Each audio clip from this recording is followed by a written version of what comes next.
All right, here's a producer from the past that maybe we can talk to. Our own Billy Staples. Hello, William.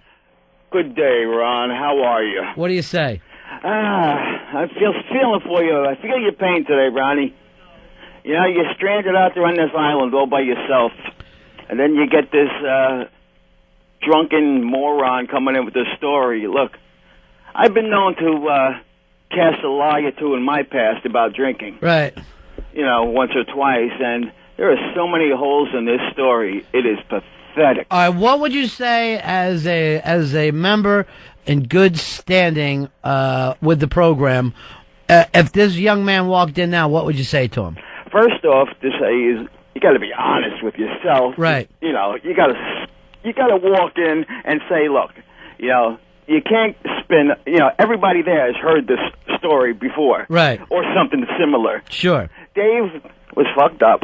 This is my opinion. Right. Okay? He was like, hey, I'm going to try something different. There's a number of scenarios here. He fucked his own hair up. All right? And made up this cockamamie story. So you don't even believe that the chicks did this. You think he was so drunk, he just tried to do something with his hair and shaved it. Yeah, tried to be like the cool guy, like he wanted to have a threesome. Yeah. So he's like, you know, hey, watch what I can do. I can draw like the vagina in my head or something like this or something stupid. So you think he was so drunk that he shaved his own head, hoping to make it a vagina? Well, you know what it is. Nothing obviously was happening there because no one goes to sleep with their pants on and then is worried about being seen in their underwear when he's trying to get a threesome going. And by the way, how long has he been married?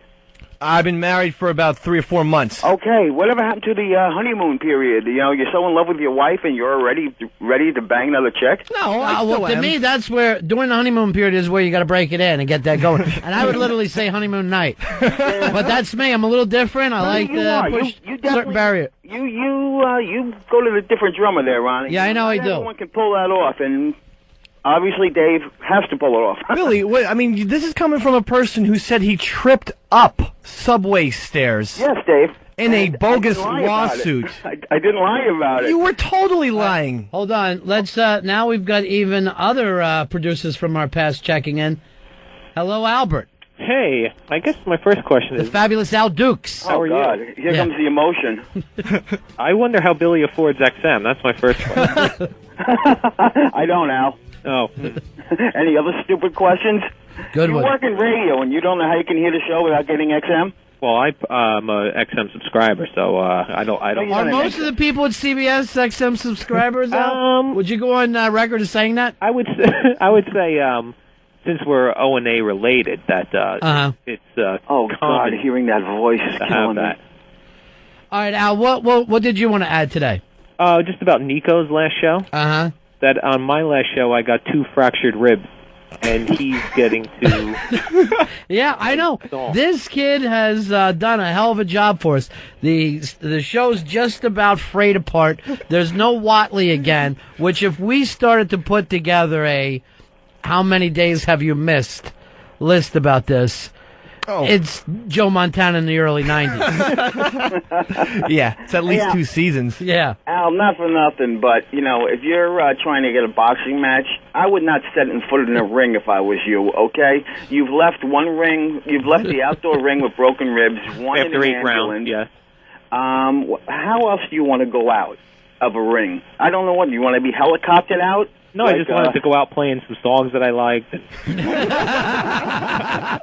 Here's another one from John Bon Jovi. No, it's always going to be the Replacements with him. Yeah, Paul Westerberg, definitely. There's a Replacements song that would be perfect for this. No, Al. No, it's not. Another drunk. Al, have you announced your newest gig yet? Or That's not been announced yet. Yeah. I'd like to keep that a secret. Okay, good. Until he gets one. There's a press conference or something. The press conference that they're calling. Yeah, wait for page 6 to see who else canoodling with. Whoa! Somebody you've never canoodled with, a job. Oh! Yeah, I don't remember sitting next to you and teaching you about comedy. You had terrible. Let me see, Al. I know. All I know is you always used to cry. Funny, Al. You used to cry to Ron and Fez that I wouldn't even show them your bad bits because I didn't want to have to present them. And yet those bad bits made the air when I showed them to Ron and Fez. Well, if they were feeling bad. Let's not, yeah. Oh, sure. They're going to put their careers on the line for my feelings. Oh, all I've ever done is put my career on the line for losers. Yeah. I mean, come on. Look at it now. Al, look, that's why they dropped you, and they never thought you'd lose to Rory. I mean, beat Rory. Come on. I went 8 rounds, though.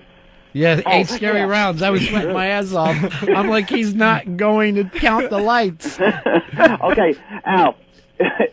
So you lasted longer than they thought. That's you going, what, 4 or 5 pumps? Oh! 5 pumps, his old nickname. Right. No, that's... Although you are in a relationship now, right, I Al? certainly am, yes. Yeah. No, that dump with the chick with the girl, with the kid dumped you. No. No. Almost 3 years now. How would you even know that, Billy? Yeah. Well, he was crying one day on an IM, and I go, like, what? I was crying to you on an IM about a relationship? How else would I know it? How else would I know it? You call it up here, you're telling me, about my alcoholic days. I do remember some of them. Billy, it's the thing with Billy, this is the first time I talked to Billy, and since probably I left NEW. Yeah. But I'll get these, here's just an example. I'm at work. Luckily, I have your show on because sometimes I can, sometimes I can't. So I guess I'll read it right now. Al, we have a redhead here. ... Where? ? What do I do with that? I don't you know obviously what that means. figure out, a mistake happened. It's when you have friends, Al, people IM you, and sometimes if you don't look up, it goes in the wrong IM. But you have a whole nother IM language. I know, yeah, that's a whole line, Al. But I know, the young kids do, LOL and BRB for Be Right Back. Oh, the Yours kids, is just yeah. English. Those crazy kids with those little... All right, so you, after all this time, you just happened to IM him by mistake today, Billy? No, I called. I IM'd him on purpose to see if he had the phone number. Uh-huh. And so to see if he had our phone number, what was the message to see if you could give him our number? What was it again, Al? We have a redhead here. Say the first line, Al. All right, let him... It says, we have a redhead here. ... Where? ? And I wrote back, wait, huh. And then he sends, wait, you want to hear what he sends me? Yes. Here's Al's reply to me. Mm-hmm. Hey, Al, it's blah, blah, blah, blah, blah, blah, or if it's that busy, it's blah, blah, blah, blah, blah, blah. See ya, Al. I'm like, what are you talking to yourself? Hey, Al, here's the number. I cut See ya, and Al. pasted an email from Dave from a long time ago when I asked Dave for the hotline. So you cut and paste the whole message instead of putting the phone number somewhere. I didn't want to get another write the phone number down, Al. I didn't want to get another. We have a redhead here. Oh yeah, that's where. So let me see, Al. A year ago when you got this IM, you thought that far ahead. No, I got an email. I saved. You never thought that far ahead in your life. It used to be toward the beginning of the show. He goes, "Oh, Billy, we don't have anything for an opening. What do you got? Please, Ron's going to yell when we do a 4:00 phone call. They're going to hang up on me again, and then I'm going to be all worried till they get here." Oh God, you used to shitting your pants. I wonder why NEW failed. I really do. The thing is, the station failed. We didn't. Hey, Remember that, Ron? Al? Yes. We have a redhead here. ... Where? Hey, you know my fascination with redheads. And somebody in Pal Talk said somebody was a hot-looking redhead. So what do you do these days, Billy? You're talking about Dave when you say redhead, though. No, I don't think so. Well, who were you talking about? I don't know. I caught it out of the corner of my eye. You're on Pal Talk? I was, yeah. I didn't know that. What now? Today? Yeah, for one. Actually, my second time ever. All right. What is your name on there? Oh, I'm the goat fainterer. Oh boy. All right. You took Earl's name? I don't know. He's making us. What are you talking about? It's so fucking weird. Are you dating anybody, Billy? Not at the moment, no. No. At the moment. No, I'm too busy rubbing testosterone on me to have a date. My testosterone's a little low. I got to build it up. Well, what is happening there? I had an almost minus reading on my testosterone count. All right, so you're turning into an old woman in front of our eyes. No, it just was probably from a little inactivity for a while. All right. You know, so the testosterone goes low. It does get usually when you're older. So you're not, you can't get a hard-on anymore? Oh, I can. Oh, no, I get them, but there's just not a lot of little boys in them swimming around. It's just semen fluid. Okay. Well, who wants that anyway? Yeah, I know. Yeah, like that you want. You sure? They were lining up for yours the other night, huh? Oh yeah, I'm gonna have a threesome. Do. All right. But anyway, boys. Look, as an alcoholic and a guy who's laid some stories in my life, this one is unreal, Dave. You know what? You don't go to sleep with your clothes on, okay? Unless Ronnie says you're so fucked up, you just crash on the bed and you pass out. You don't fall down. You don't fall up subway stairs either. No, yeah, but it happens. Going to work at 11:30 in the morning, okay? What? And was brought and talked to by the cops, and there was no arrest or anything. So let's just get the story straight. Billy also thought he had anthrax mailed to him. I made $9,000 on the deal. Al, stop with your the anthrax. You are even more. You did go home early one night because you thought you had anthrax when the anthrax scare went on. Well, it was almost true. They're going to target Tom Brokaw and Billy Staples. Yeah, they targeted the phone screener at AEW. Yeah, well, you know what, Al? At least I was man enough to admit that I made a mistake. You know, did. And that I did not have anthrax, and I was lucky enough to come back to work and continue to save your ass on a daily basis. Well, you got to admit this, Billy. His career has just taken off leaps and bounds every time. You know, Al has a very interesting career. He's probably worked, 4 or 5 shows since he's worked with you. Let me see, Ron. When we left NEW, he was doing the dump button for O&A, right? Right. What's he doing now? Oh, the dump button for O&A. Oh, I'm going to announce a big promotion tomorrow. Wow, how we have totally moved our career upward. What do you do? Tell us what you've been doing.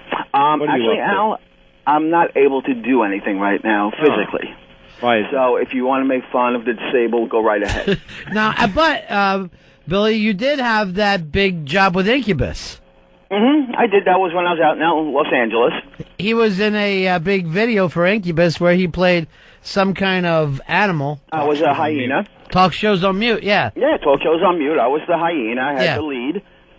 Got to hang out with the band for 2 days, then was invited to Letterman with them to go hang out when they did Letterman. So we were tight for a while. Right. And then I came back to New York. Got arrested the night that my third watch was on the air. Oh, yeah, the night that he was on Third Watch, the night that his little episode where he was yelling, my chest, my heart, my chest, over and over.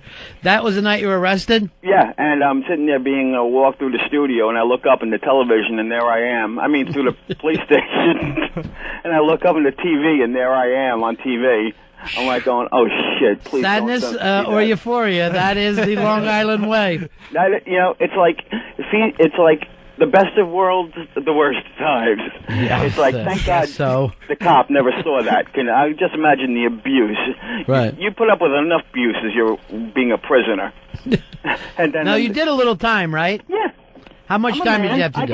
I'm a man. You admit mistakes, Dave. You tell